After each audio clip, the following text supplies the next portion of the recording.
I still see his face contorted with rage, spittle flying from his lips as he pounded my kitchen table. "Give the house to Victoria. You don't need it anymore." My own son, demanding I hand over my home of 40 years to a woman who barely acknowledged me at family gatherings. That moment changed everything. Before we continue, subscribe to the channel and tell us where you're listening from in the comments. My name's Robert Mitchell. Most folks just call me Bob.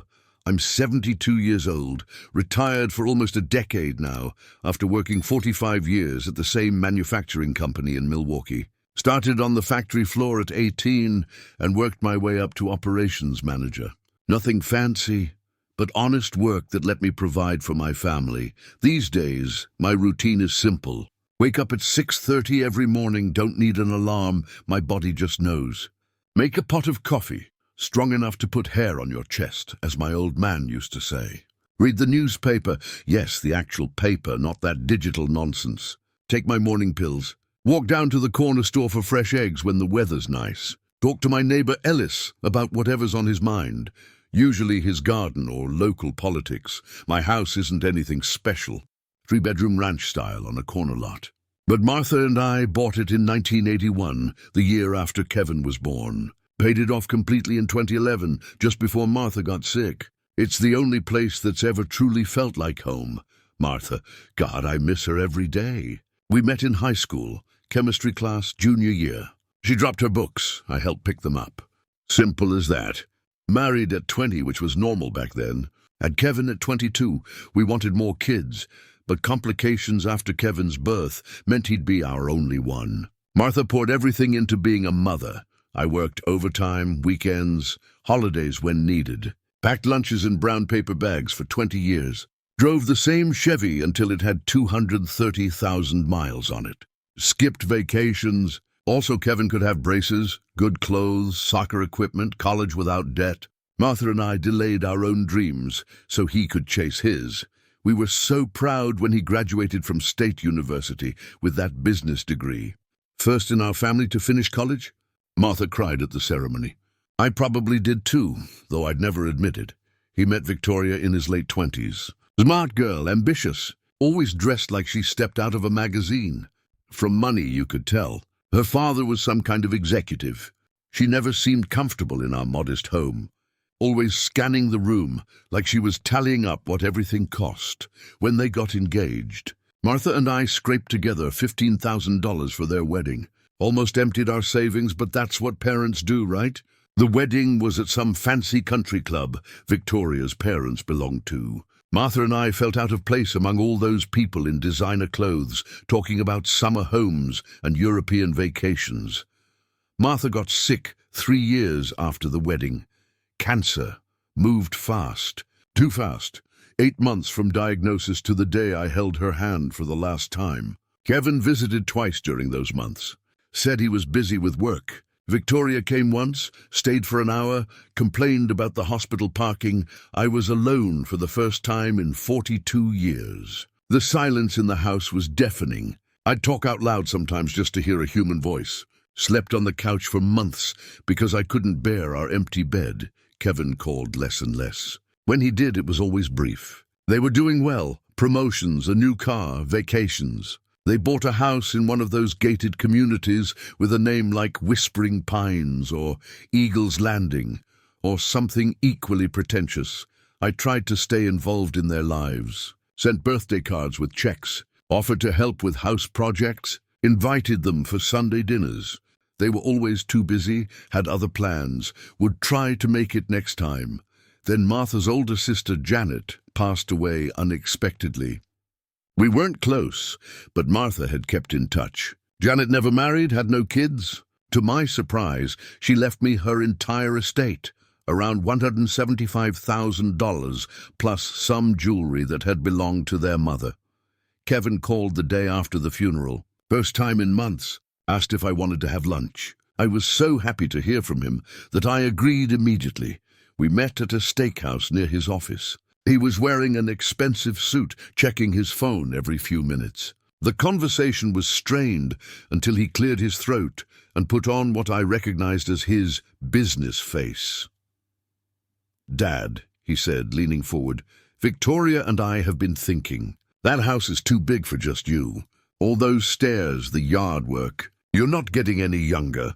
I nodded, thinking he was concerned about my well-being. How wrong I was. We have a proposal, he continued. You should sell the house and move into a senior community. Sunset Gardens has nice apartments, activities, people your age. I'm managing fine, I said, cutting into my steak. House is paid for. No reason to leave, Kevin frowned. It's not practical, Dad. You're rattling around in a 3-bedroom house. It's a waste. Waste of what? I asked, feeling my temperature rising. It's my house. That's actually what I wanted to discuss. He pulled out a folder. We found a perfect condo for you. 1 bedroom, 1st floor, maintenance included. We can handle the paperwork. I put my fork down. And what happens to my house in this scenario? He wouldn't look me in the eye. Well, Victoria and I could use the equity to invest. We'd manage it for you, of course. Manage it. It's my money, Kevin. Dad, be reasonable. Victoria's pregnant. The words hit me like a thunderbolt. A grandchild. Something I'd given up hoping for. That's wonderful news, I said, my anger fading. When? October. It's a boy. He smiled for the first time. We need a bigger house in a better school district. Your house money would help us upgrade. I sat back, confused emotions swirling. A grandson was coming. But this lunch wasn't about sharing joyful news. It was a business transaction. I'll think about it, I said finally. Kevin's smile vanished. There's not much to think about. It makes sense for everyone. Victoria's already looking at houses. I said I'll think about it. The lunch ended awkwardly. I went home and sat in Martha's old rocking chair, trying to imagine what she would say. I could almost hear her voice. That's still our home, Bobby, the place we made our memories. 2 days later, Kevin and Victoria showed up unannounced. I was in the backyard tending to Martha's rose bushes when their BMW pulled into the driveway. Victoria stayed in the car while Kevin marched across the lawn. Have you made a decision? He demanded without even a hello. About what? The house, Dad. We need an answer. There's a property Victoria loves, but we need to move quickly. I straightened up, wiping soil from my hands. I'm not selling, Kevin. This is my home. His face darkened. You're being selfish.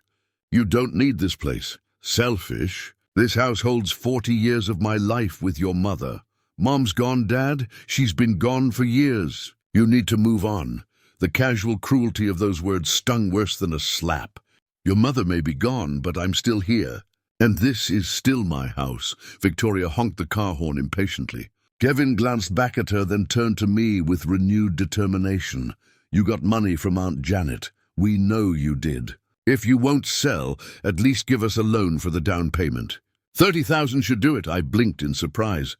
How do you know about Janet's money? Does it matter?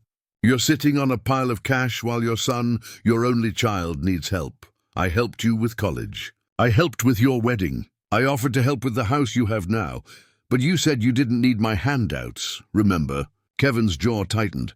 This is different. We're talking about your grandson's future, the grandson you just told me about as part of a sales pitch. His face flushed red. You know what? Forget it. We'll figure it out ourselves. He started walking back to the car, then turned. Victoria was right about you. You're just a bitter old man who can't stand to see others happy. They drove away, leaving me standing among Martha's roses, shaking with anger and hurt. 3 weeks passed without a word from Kevin. I tried to focus on my routine, coffee, newspaper, walks, but the confrontation haunted me. Had I been unreasonable? Was I holding on to the house out of stubbornness? Then came the letter from First Capital Bank. They were pleased to inform me that my home equity loan application was being processed. The only problem? I hadn't applied for any loan. I called the bank immediately. After verifying my identity, the loan officer explained that someone had submitted an online application using my personal information, social security number, birth date, everything. They were requesting $50,000 against my house. Can you tell me who submitted this application? I asked, my hand gripping the phone so hard my knuckles turned white. I'm afraid that's confidential information, Mr. Mitchell, but I can tell you the contact email was a K. Mitchell at Meridian Holdings, Kevin's work email. My own son had attempted to fraudulently take out a loan against my house. I hung up and sat in stunned silence. Then I called my lawyer, Frank Davies. We'd played poker together for years. He listened to the story, sighing heavily when I finished. That's identity theft and bank fraud, Bob. Serious stuff. What do you want to do? I don't know, I admitted. He's still my son, a son who tried to steal $50,000 from you, Frank pointed out. Look, I'll help you put a credit freeze in place immediately. That'll prevent any more loan applications. But you need to think about pressing charges. I can't do that to him, I said, though a part of me wondered why I was still protecting him, then at least confront him. Let him know you know. See what he says. I took Frank's advice about the credit freeze, but decided to wait on confronting Kevin. I needed time to process everything, to figure out what to do next. That Sunday, my doorbell rang around noon. I opened it to find Victoria standing there, looking uncomfortable in designer jeans and a silk blouse that probably cost more than my entire wardrobe. Victoria, I said, surprised. Kevin's not with you. No. She shifted her weight from one foot to the other. May I come in? I stepped aside and she entered, her eyes darting around the living room like she was inspecting it. Can I get you something to drink? I offered. No, thank you. I won't be staying long. She perched on the edge of the sofa, her back ramrod straight. I'm here because Kevin is too proud to come himself. I sat in my recliner waiting. We're in a difficult position, she began. The house we want, it's perfect. 4 bedrooms, great neighborhood, excellent schools. But we need help with the down payment, and this concerns me. How? Her eyes narrowed slightly. Kevin said you refused to help. I thought perhaps I could appeal to your better nature. My better nature. I repeated flatly. Yes, for the sake of your grandchild. Her hand rested briefly on her stomach, which showed no signs of pregnancy yet. Family helps family. Is that why Kevin tried to take out a fraudulent loan against my house? Victoria's expression froze. I don't know what you're talking about. I think you do. The bank called me, Victoria. They had his work email. She recovered quickly, her face a mask of indignation. That's a serious accusation. Kevin would never do such a thing. Then someone's using his email to commit fraud. Maybe he should know about that. Victoria stood up abruptly. This is ridiculous. We came to you for help, and you respond with wild accusations. Not so wild when the bank has the evidence. She grabbed her purse. Kevin was right. There's no talking to you. She moved toward the door, then turned back. Just remember when you're old and alone, and you never get to see your grandson. This was your choice. The threat hung in the air as she left, slamming the door behind her. I sat there for a long time, thinking about choices. About the choices I'd made throughout my life.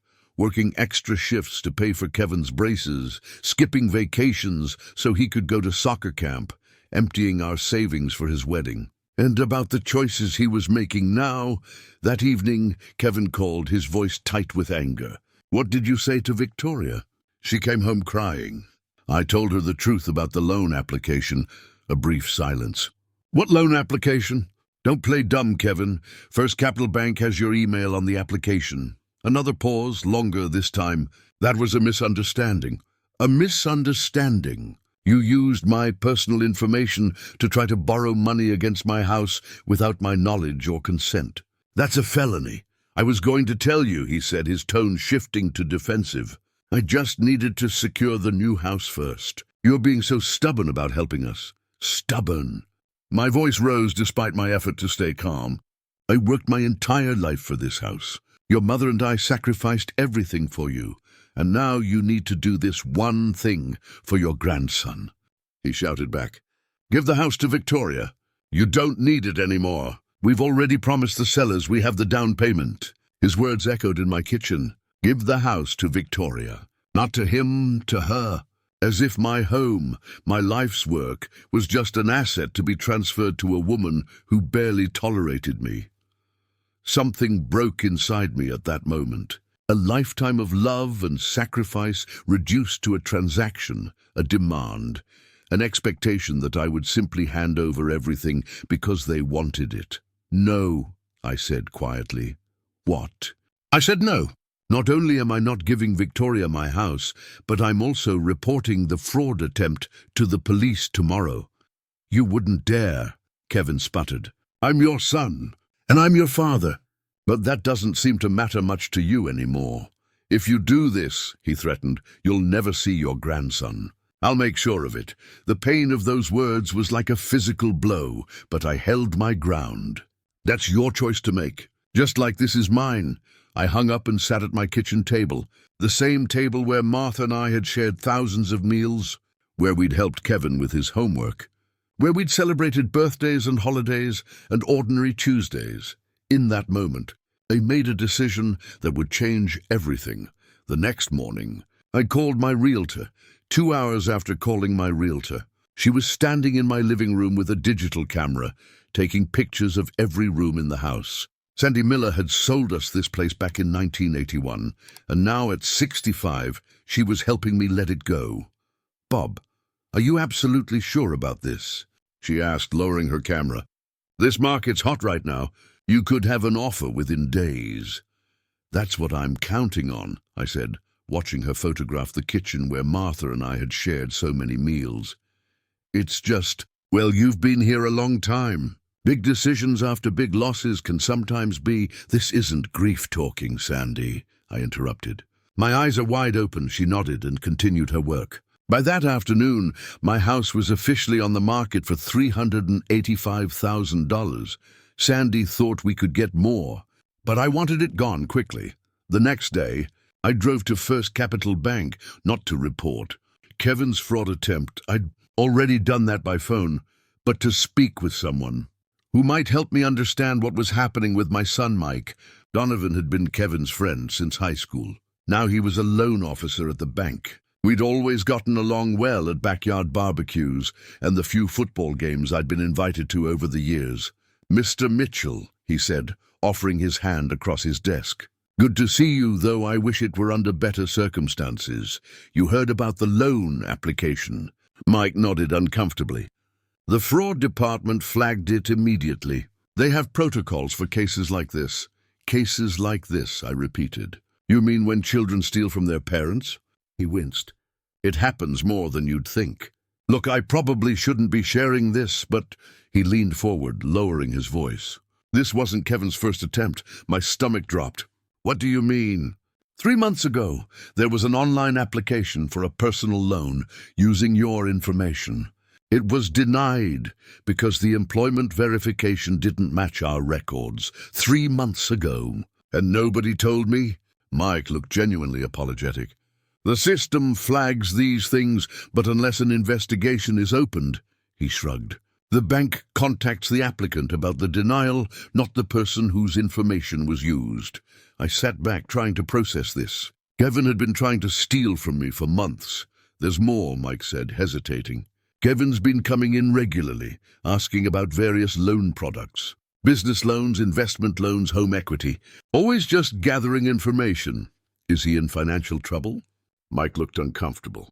I can't discuss other customers' finances, but hypothetically, if someone makes big purchases, luxury cars, expensive vacations, a house beyond their means, while their income doesn't support that lifestyle. He trailed off, letting me fill in the blanks. I thanked Mike and left, my mind racing.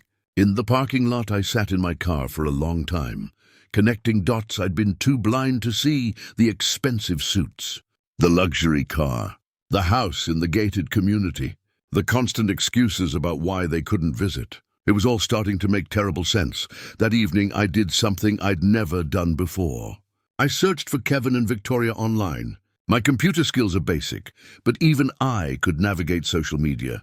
Victoria's profile was public, filled with photos of their life I hadn't been invited to share.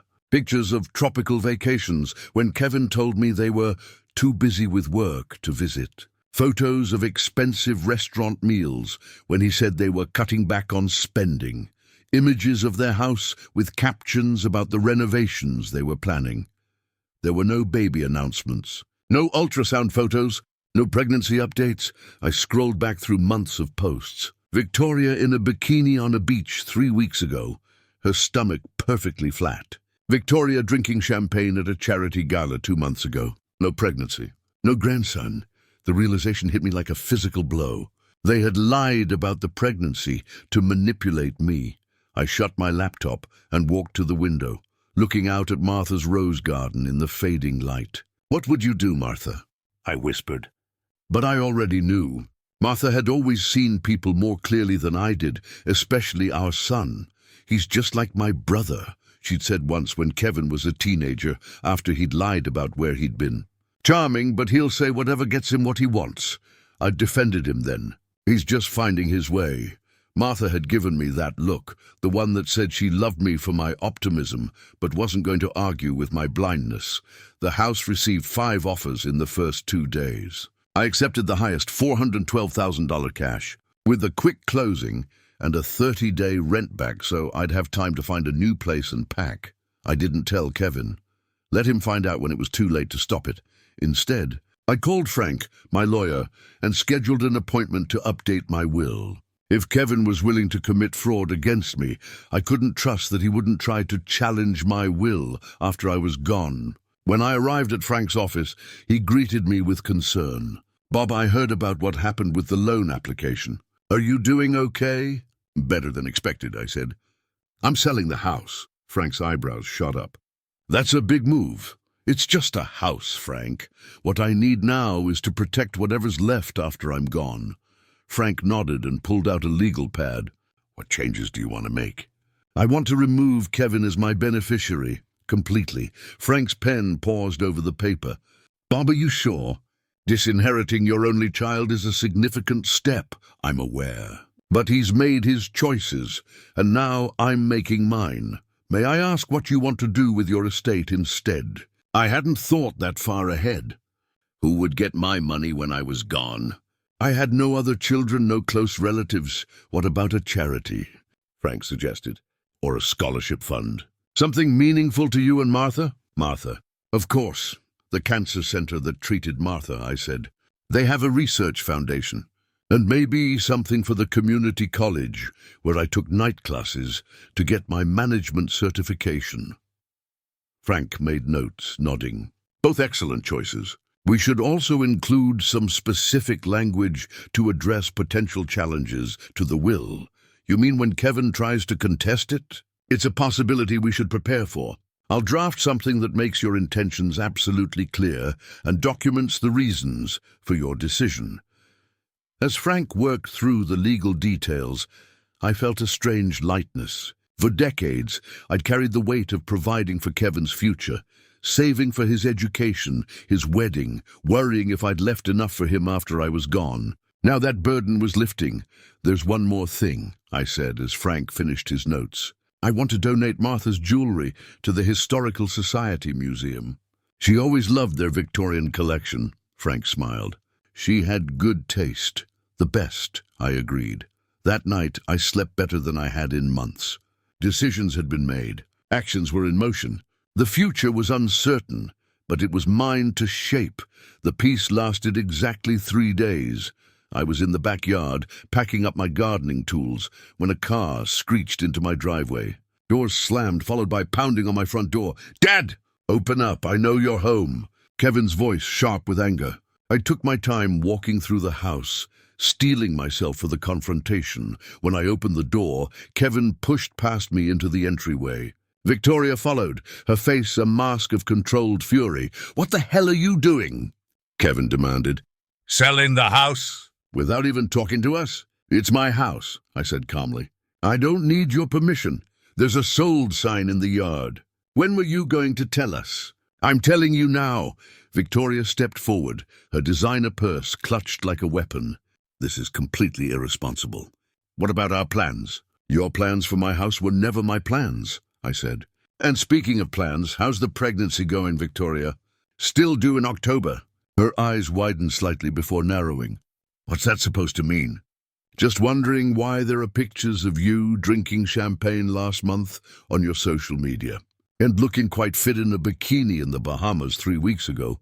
Kevin's face flushed red. "You've been spying on us?" "Spying?" "It's public, Kevin, just like the loan application you submitted using my personal information." That's public too, in police records. His expression shifted from outrage to alarm. Police records? What are you talking about? Identity theft is a felony. The bank reported it. I confirmed it was you. Victoria grabbed Kevin's arm. We should go. No, Kevin said, shaking her off. I want to know what's happening here. Where are you going to live, Dad? What are you doing with the money? That's no longer your concern, I said. The hell it isn't. Kevin's voice rose. You're throwing away our inheritance out of spite. Our inheritance. Not my home, not my life's work. Their inheritance. There is no inheritance, Kevin. Not anymore. Victoria made a small, choked sound. What does that mean? It means I've changed my will. You're not in it. Kevin's face contorted with rage. For a moment I thought he might hit me. Instead, he kicked the entryway table, sending Martha's collection of decorative bells crashing to the floor. You can't do this, he shouted. You're just a bitter old man. You have nothing else but that money. Nothing. I had a son once, I said quietly. A son I loved more than anything. A son I sacrificed everything for. But that son is gone. Victoria tugged urgently at Kevin's sleeve. We're leaving. Now. Kevin stood there, breathing hard, his fists clenched. This isn't over, he said finally. You're going to regret this. I already regret a lot of things, I replied. Trusting you is at the top of the list. They left, the front door slamming hard enough to rattle the windows. Through the living room window, I watched them arguing in the car before speeding away. I knelt to pick up Martha's bells, examining each one for damage. Most had survived intact, but her favorite, a small silver one from our trip to Vermont, had broken into 3 pieces. Some things, once broken, can never be fully repaired. The next morning, I woke to a pounding headache and a strange feeling of dread. My first thought was that Kevin might try something desperate. I checked all the doors and windows, making sure everything was locked. As I made my coffee, my phone rang. It was Sandy, my realtor. Bob, we have a problem. The buyers got a call last night that's made them nervous about the house. My stomach tightened. What kind of call? Someone told them the house has serious foundation issues that weren't disclosed. They're talking about backing out unless we agree to a significant price reduction and additional inspections. The house doesn't have foundation issues, I said. We just had it inspected last year when we replaced the water heater. I know that, and you know that, Sandy said. But they're spooked, and legally we have to disclose if anyone has ever reported foundation problems, even if they're unfounded. Who made the call? I asked, though I already knew. They wouldn't say. But it was a woman, Victoria. It had to be. Tell them I'll pay for an independent structural engineer to inspect the foundation, I said. The most reputable one in the county. If they find any issues, I'll cover the repairs or adjust the price accordingly. That might work, Sandy said. I'll call them right away. After hanging up, I sat at my kitchen table, anger building like a slow-burning fire. They were trying to sabotage the sale. If they couldn't have the house, they'd make sure I got as little as possible for it. I called Frank immediately. They're going to escalate, I told him after explaining what happened. I need to protect myself. I've been thinking about that, Frank said. Have you considered a restraining order? That loan fraud attempt, combined with the clear attempt to interfere with your home sale, might be enough. A restraining order against my own son, I said. The words tasting bitter. Bob, I've known you for 30 years. You're one of the most patient, forgiving men I've ever met. If you've reached this point, there's a reason. Trust your instincts. My instincts were screaming that this was just the beginning. That afternoon, I went to the bank to discuss what to do with the proceeds from the house sale. As I left the building, I spotted a familiar BMW in the parking lot. Kevin was inside the bank. Instead of confronting him, I drove to the small cafe across the street and watched. 20 minutes later, Kevin emerged with an older man in an expensive suit, the bank manager, Harold Wilson. They shook hands before Kevin got in his car and drove away. I waited a few minutes, then returned to the bank and asked to see Harold. We'd known each other casually for years. Bob, he said, looking uncomfortable as I entered his office. Twice in one day. What can I help you with? I just saw my son leaving. I'm curious what he wanted. Harold shifted in his chair. You know I can't discuss other customers' business, even when that business might involve me. His expression told me everything. Bob, I think you should know that we take our customers' privacy and security very seriously.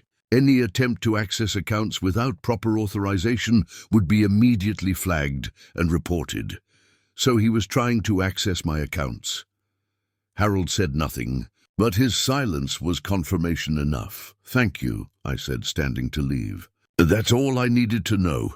I drove home in a daze, my mind struggling to process this new betrayal. Kevin had gone from trying to take out fraudulent loans in my name to attempting to directly access my accounts. How far would he go? The answer came 3 days later. I woke to the sound of breaking glass. It was just after 2 a.m. Someone was in the house, moving as quietly as I could. I grabbed the baseball bat I'd started keeping beside my bed and called 911.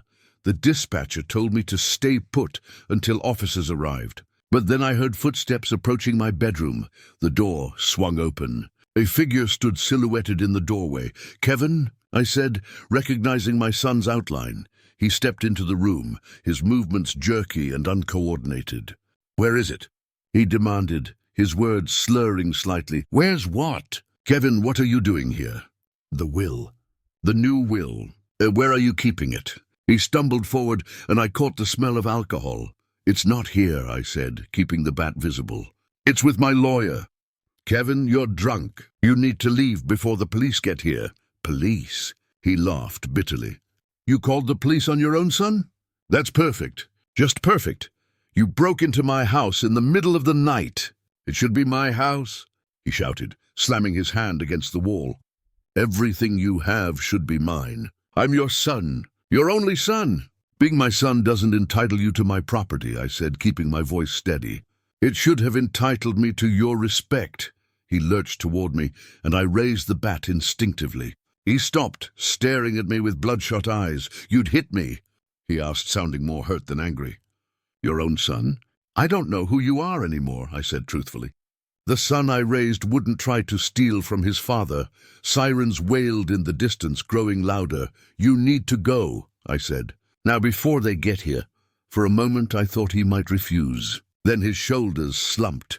This isn't over, he muttered, backing toward the door. It is for me, I replied. I heard the front door open and close, followed by a car starting and speeding away. Moments later, police lights flashed through my windows. I gave the officers a statement but didn't press charges. I couldn't bring myself to have my son arrested, despite everything. But I did tell them about the pattern of financial fraud attempts and the restraining order I was planning to file. The next morning, as the sun rose over Martha's rose garden one last time, I made a decision. I couldn't stay in town, not with Kevin escalating like this. I needed a fresh start, somewhere far away. I called Frank and asked him to expedite the restraining order.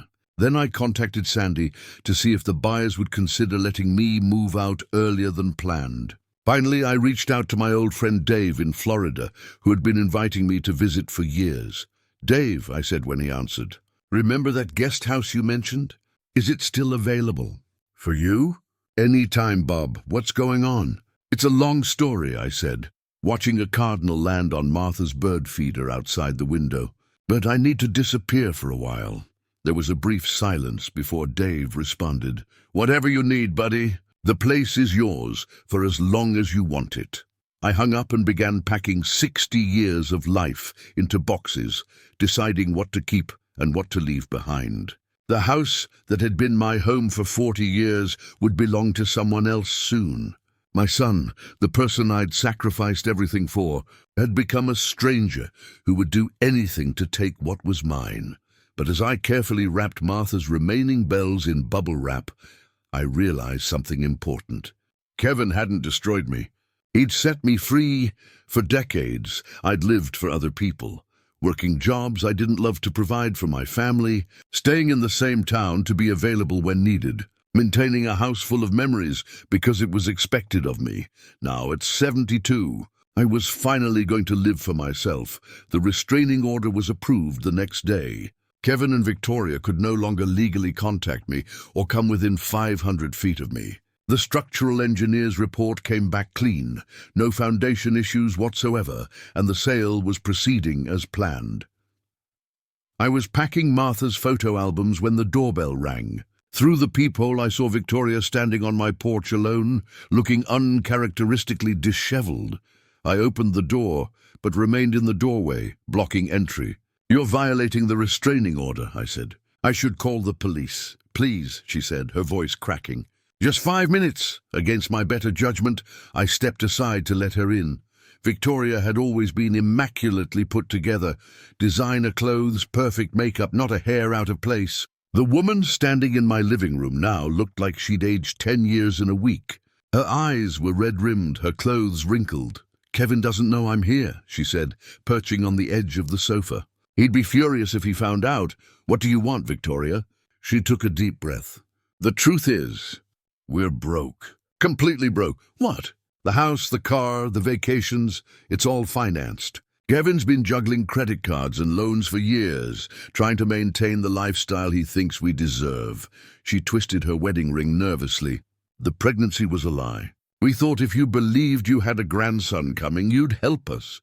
The confirmation of what I'd already suspected still hurt. "Why are you telling me this now?" "Because it's over," she said, tears spilling down her cheeks. "The bank is foreclosing on our house. Kevin's company is investigating him for expense account fraud. And now with the restraining order," she shook her head, "everything's falling apart.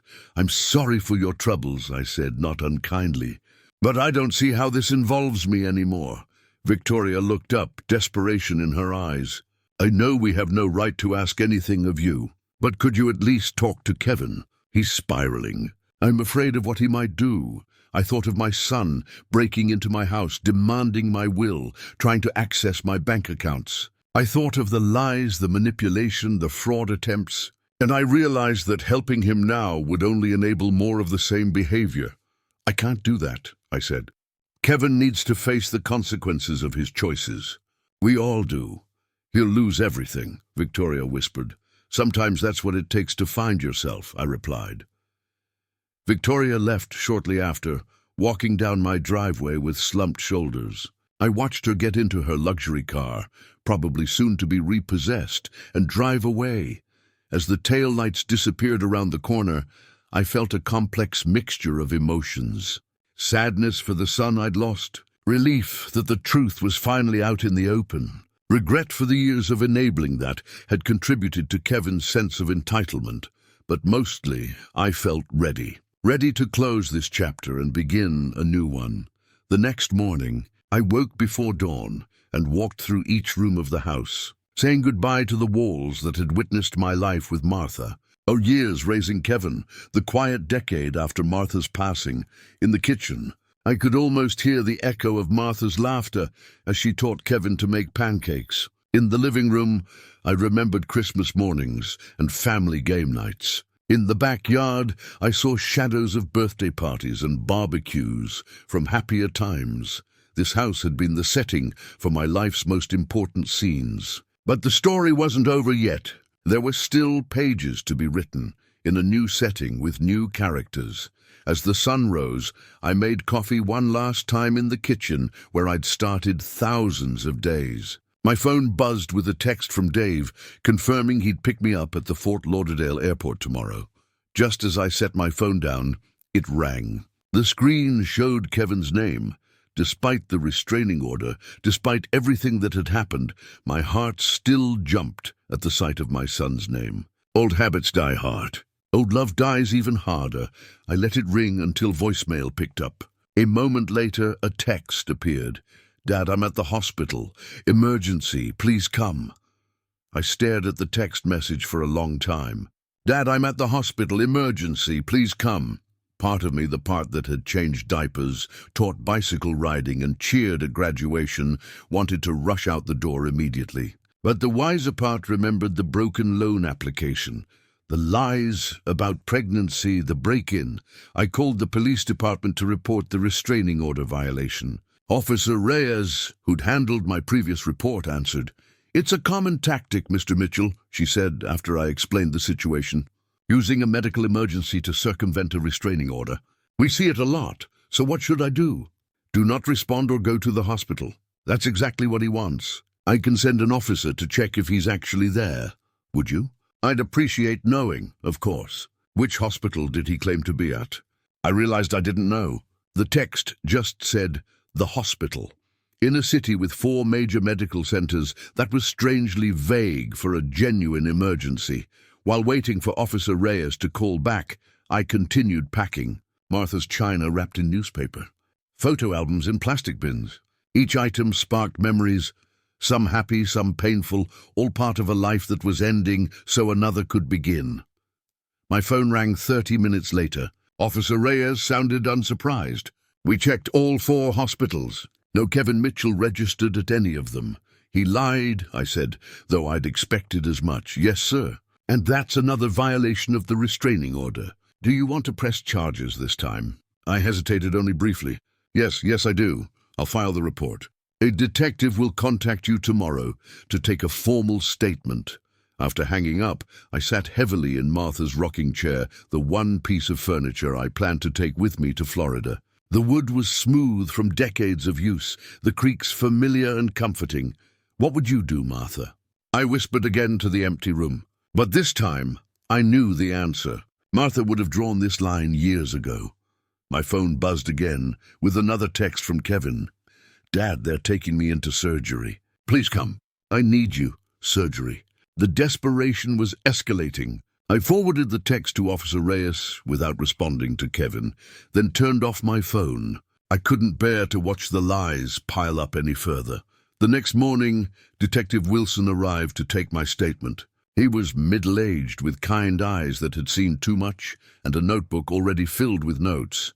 "Officer Reyes briefed me," he said as we sat at my kitchen table. "But I'd like to hear the whole story from you," so I told him. The house demand, the fraudulent loan application, the attempted sabotage of my home sale, the break-in, the fake hospital emergency. As I spoke, Detective Wilson took notes, occasionally asking questions to clarify details. "This is a clear pattern of escalating behavior," he said when I finished. "The fake medical emergency is particularly concerning because it shows a willingness to manipulate your emotions to get what he wants." "He's always been good at that," I admitted, "even as a kid. But it's gotten worse since his mother died. Loss can change people," Detective Wilson said. "Sometimes for the better, sometimes not. Do you have copies of the fraudulent loan application?" I showed him the paperwork from the bank, including the verification that Kevin's work email had been used. "This is pretty straightforward," Detective Wilson said. "Identity theft, fraud, violation of a restraining order. There's enough here for an arrest warrant." "An arrest warrant," I repeated, the words heavy in my mouth. "For my son." Detective Wilson's eyes softened. "Mr. Mitchell, I understand this is difficult, but based on what you've told me, your son's behavior is escalating in concerning ways. The next step might be more serious than a break-in or a fake text."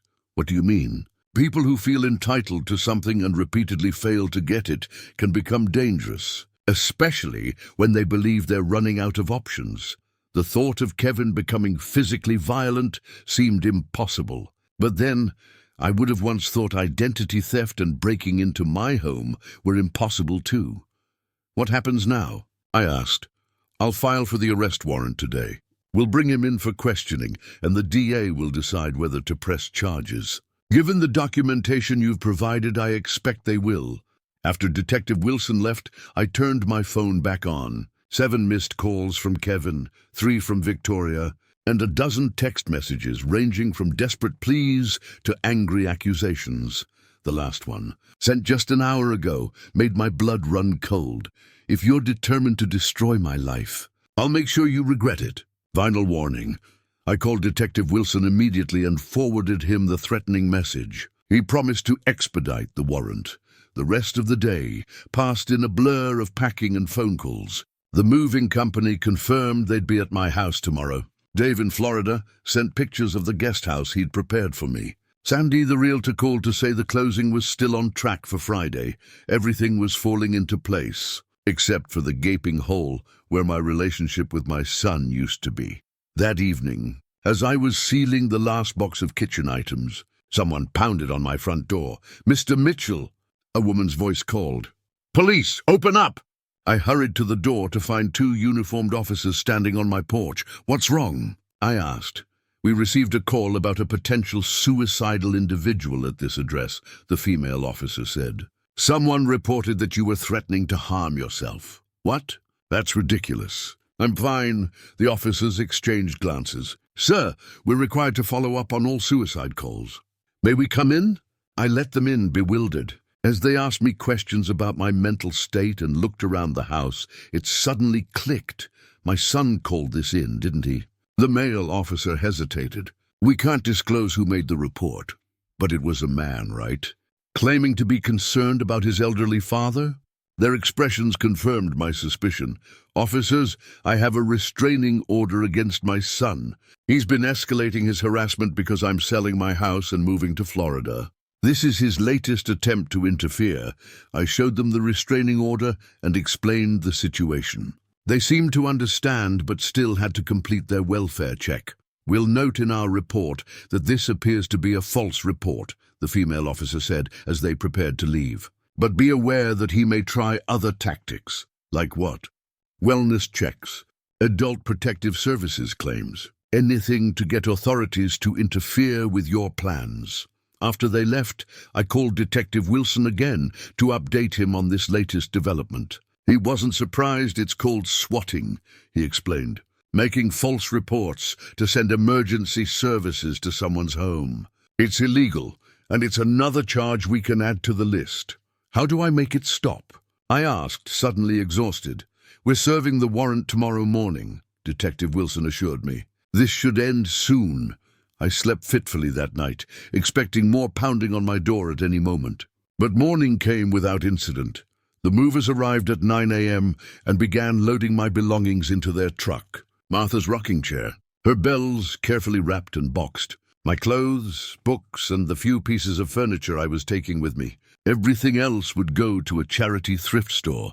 At 11:27 a.m., my phone rang. "Detective Wilson, Mr. Mitchell, we've taken your son into custody."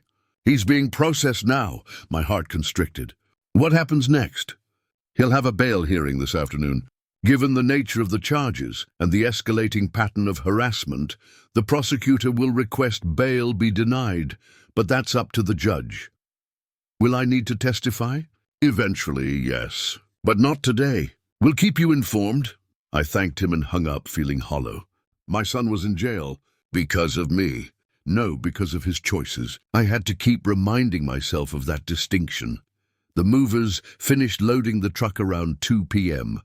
I did one final walkthrough of the empty house, my footsteps echoing on the hardwood floors. In the kitchen, I could almost hear Martha humming as she cooked Sunday dinner.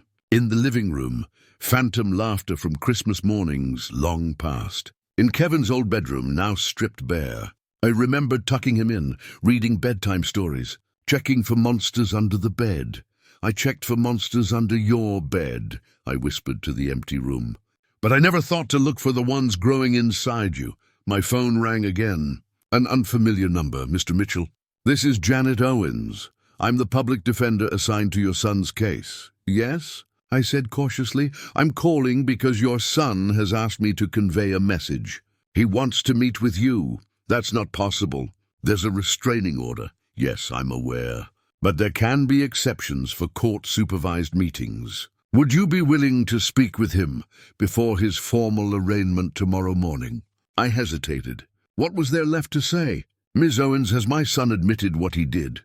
A pause. "He has his own version of events. I'm sure he does. But the facts are the facts. Bank records, security footage, text messages. Those don't lie. Mr. Mitchell, I understand your frustration, but he's facing serious charges. This could mean prison time." Prison. The word landed like a boulder in my chest. "What time tomorrow?" I asked finally. "AM at the courthouse. Room 4. A bailiff will be present the entire time. I'll be there." After hanging up, I called Frank to let him know what was happening. He offered to accompany me to the meeting, which I gratefully accepted. That night, in a hotel room surrounded by suitcases, I tried to prepare for facing my son. What would I say? What could I say to someone who had tried so hard to hurt me? Someone I had once loved more than my own life. Morning came too quickly. Frank picked me up at 8:30, his presence reassuring as we drove to the courthouse. Room 204 was small and sparse. A table, 4 chairs, bare walls. Kevin was already there when we entered, dressed in an orange jumpsuit, his hands cuffed in front of him. A uniformed bailiff stood by the door. Kevin looked terrible. Unshaven, dark circles under his eyes, hair unwashed. Nothing like the polished businessman who had demanded my house. "Dad," he said, his voice cracking. "Thank you for coming." Frank and I sat across from him. Up close, I could see that Kevin had been crying. "Kevin," I acknowledged. "This is Frank Davies, my attorney." Kevin glanced at Frank, then back at me. "I didn't think you'd bring a lawyer. And I didn't think you'd commit identity theft, but here we are." Kevin flinched. "I can explain—" "Can you?" I interrupted. "Can you explain the fraudulent loan? The break-in? The fake hospital emergency? The false police report?" "I was desperate," he whispered. "Victoria left me. That stopped me cold." "What?" "After you filed the restraining order. She said I'd ruined everything. That she couldn't be with a loser who couldn't even manage his own father." He gave a bitter laugh. "Turns out she was already seeing someone else, her boss. Probably has been for months." "I'm sorry to hear that," I said, and meant it. "But that doesn't excuse what you did." "I know," Kevin said, surprising me. "I know it doesn't. I wanted you to understand. After Mom died, everything fell apart. I felt like I had to show everyone I was successful, that I could take care of Victoria the way she deserved, by living beyond your means, and then trying to steal from me." Kevin looked down at his cuffed hands. "I didn't see it as stealing. Not really. I just thought, you're my father. Everything you have would be mine eventually anyway. I was just advancing the timeline." The entitled logic was breathtaking. "Kevin, that house wasn't just a building. It was everything your mother and I worked for. It was our life together. And you treated it like an ATM." "I know," he said again. "Victoria kept pushing for more. The bigger house, the better car, vacations like her friends took. And I kept saying yes because I was afraid of losing her." His voice broke. "And I lost her anyway." I sat back, studying my son's face. There was genuine pain there, but also something else, calculation. Kevin had always been good at using emotion to manipulate situations. "What do you want from this meeting, Kevin?" I asked directly. He looked up, eyes suddenly hopeful. "I want another chance. If you drop the charges, I can get help. Therapy, financial counseling. I'll pay you back for everything, I swear." And there it was. The real reason for the tears and confessions. He wanted a way out of the consequences. "That's not going to happen," I said quietly. "Dad, please." "No, Kevin, this isn't a negotiation. This is me finally doing what I should have done years ago, letting you face the consequences of your choices. They're saying I could go to prison." Panic edged his voice. "That's possible," I agreed. "Identity theft is a felony. So is filing false police reports, breaking and entering, violating a restraining order. These are serious crimes. I'm your son, your only child." Desperation replaced the calculation in his eyes. "Yes, you are. And that's why this is the hardest thing I've ever done." I leaned forward. "But I love you enough to let you face this. Because until you do, nothing will change. You call this love. Letting me go to prison? I call it boundaries.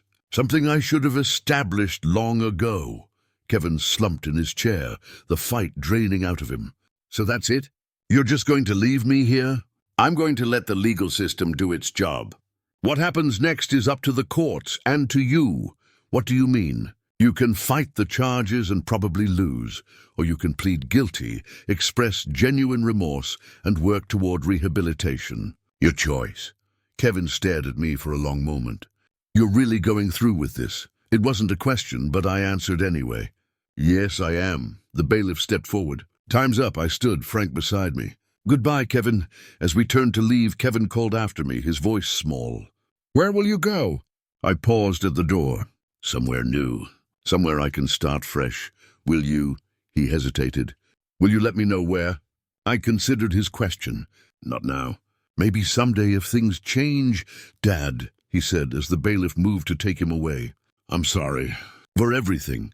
I couldn't tell if he meant it or if it was just another manipulation. Perhaps it was both. I hope so, Kevin. I truly hope so.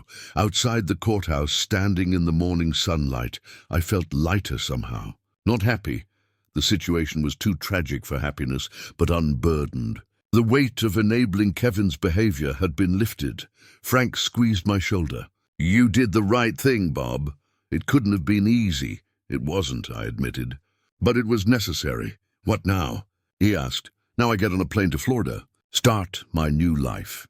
That afternoon, as my flight lifted off from Milwaukee, I watched my city grow smaller below me. Somewhere down there was the house where Martha and I had raised our son. Somewhere was the courthouse, where that son now faced the consequences of his actions. All of it receding, becoming part of my past rather than my future. I thought about what I'd told Kevin, that I might someday let him know where I was if things changed. Did I mean it? Could things ever really change between us? I didn't know, but for the first time in years I felt hope. Not for an immediate reconciliation, that wasn't realistic, but for healing, for growth, for us both to become better versions of ourselves.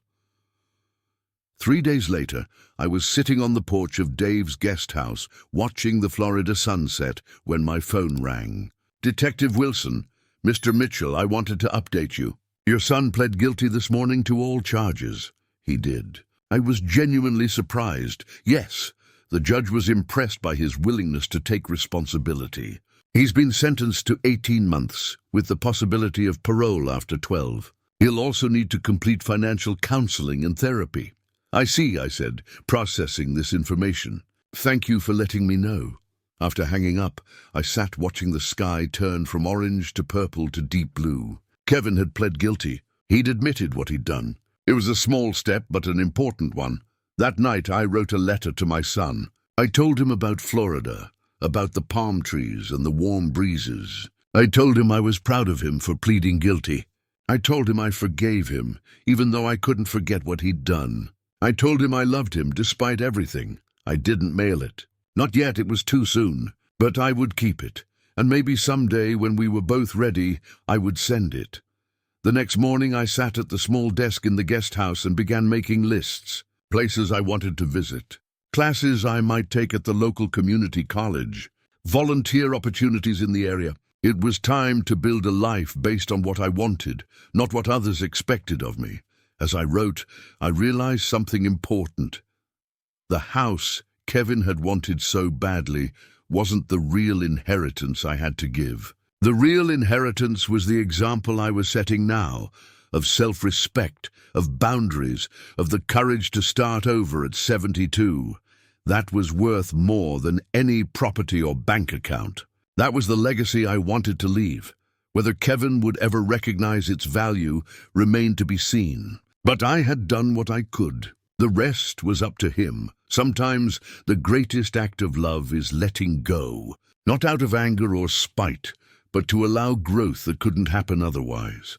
I had finally learned that lesson, though it had come at a terrible cost. As for me, I had a new life to build.